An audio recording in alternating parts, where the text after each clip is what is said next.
नमस्कार। सीबीएसई संगीत में आप सभी का स्वागत है और मैं हूं आपका ट्यूटर हिरेंद्र भारद्वाज। आज का हमारा टॉपिक है तानपुरा। तानपुरा शास्त्रीय संगीत में प्रयोग होने वाला एक वाद्य है, इसलिए संगीत के चाहने वालों के लिए तो ये महत्वपूर्ण है ही कि वो इस वाद्य के बारे में जाने। साथ ही +1 2 में जिन स्टूडेंट्स ने म्यूजिक लिया हुआ है उनके लिए भी ये महत्वपूर्ण है कि वो तानपुरे के बारे में जाने, क्योंकि +1 और 2 दोनों ही क्लासेस में तानपुरे से संबंधित क्वेश्चंस पूछे जाते हैं। तो आइए चलते हैं अपने टॉपिक की ओर।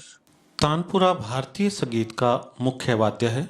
हालांकि ये एक वाद्य है, परंतु फिर भी इस पर सरगम नहीं निकाली जा सकती। यह गायन अथवा वादन में स्वर देने के काम आता है। इसका प्राचीन नाम तंबूरा है। तंबूरे का संबंध तुमरु नामक गंधर्व से जोड़ा जाता है। सर्वप्रथम तंबूरे का उल्लेख पंडित अहोबल जी द्वारा रचित संगीत पारिजात नामक ग्रंथ में मिलता है। कहा जाता है कि इस वाद्य में पहले एक तार का प्रयोग किया जाता था, जिसे एक तारा भी कहते थे। धीरे धीरे तारों की संख्या 4 हो गई। आजकल 6 तारों वाला तानपुरा भी देखने को मिलता है, परंतु प्रचलन में अधिकतर 4 तारों वाला तानपुरा ही है। तानपुरे की संगति से गायक तथा वादक को सा पा अथवा सा मा मुख्य स्वर प्रत्यक्ष रूप से सुनाई देते रहते हैं, परंतु परोक्ष रूप से 7 स्वरों की उत्पत्ति होती रहती है, जिसे हम सहायक नाद के नाम से जानते हैं। इसके अंगों का वर्णन इस प्रकार है। तुम्बा, यह सूखे तुम्बे के बाहर के खोल से बना होता है।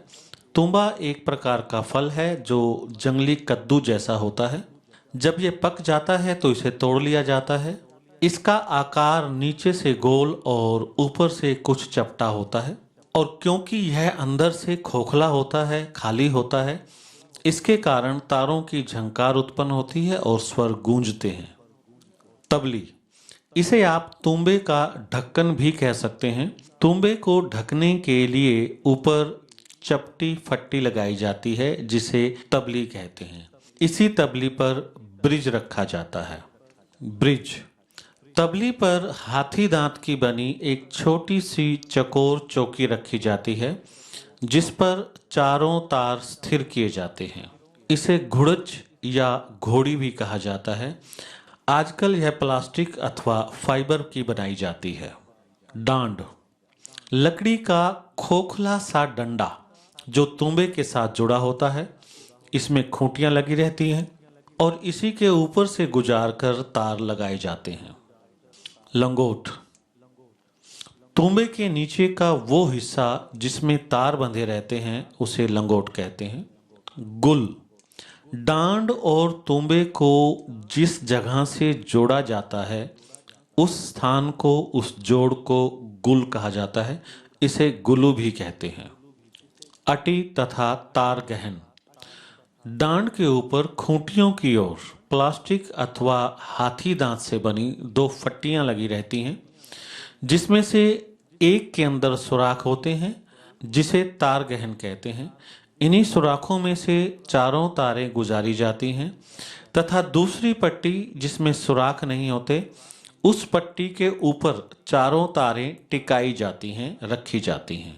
छेद वाली पट्टी को तार गहन कहते हैं और जिसमें छेद नहीं होते उसे अटी कहते हैं।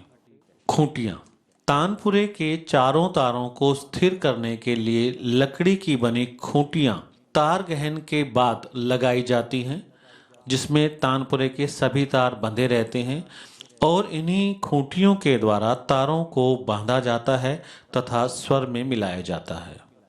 तार, तानपुरे में 4 तार होते हैं, जिसमें बीच के दोनों तार जोड़ी के तार कहलाते हैं। जोड़ी के तारों को गायक के गले के अनुसार मध्य सप्तक के षड्ज से मिलाया जाता है। तत्पश्चात पहली तार को पंचम से मिलाया जाता है, जो कि मंद्र सप्तक का होता है, और इसके बाद अंतिम तार को मंद्र सप्तक के षड्ज से मिलाया जाता है। यदि किसी राग में पंचम स्वर वर्जित है तो ऐसे राग के लिए तानपुरे को मिलाते समय पंचम वाली तार पंचम से ना मिलाकर मध्यम स्वर से मिलाई जाती है।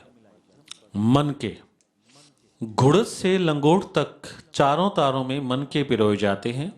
इनकी सहायता से तारों में आवश्यकता अनुसार थोड़ा उतार चढ़ाव करके सूक्ष्म अंतर को दूर किया जाता है। धागा। ब्रिज और तारों के बीच में धागे का एक टुकड़ा दबाया जाता है। धागा घुड़च पर टिके तारों के नीचे से निकाला जाता है और उचित स्थान पर धागा लगाने से तानपुरे की झंकार बढ़ जाती है, जो कि बड़ी सुंदर प्रतीत होती है। तानपुरे से संबंधित नोट्स की पीडीएफ फाइल का लिंक मैं नीचे डिस्क्रिप्शन में दे दूंगा, आप वहां से अपनी नोटबुक में नोट कर सकते हैं। और मेरा अगला एमसीक्यू का सेट भी तानपुरे के टॉपिक पर ही रहेगा। आपको पता ही होगा इस बार बोर्ड ने म्यूजिक के एग्जाम में 15 नंबर के एमसीक्यूज देने का फैसला किया है, जो कि 1 नंबर के होंगे। और उसकी तैयारी के लिए मैं एमसीक्यूज के सेट तैयार कर रहा हूँ, जो कि बड़े इंटरेस्टिंग वे में केबीसी स्टाइल में तैयार किए हैं मैंने।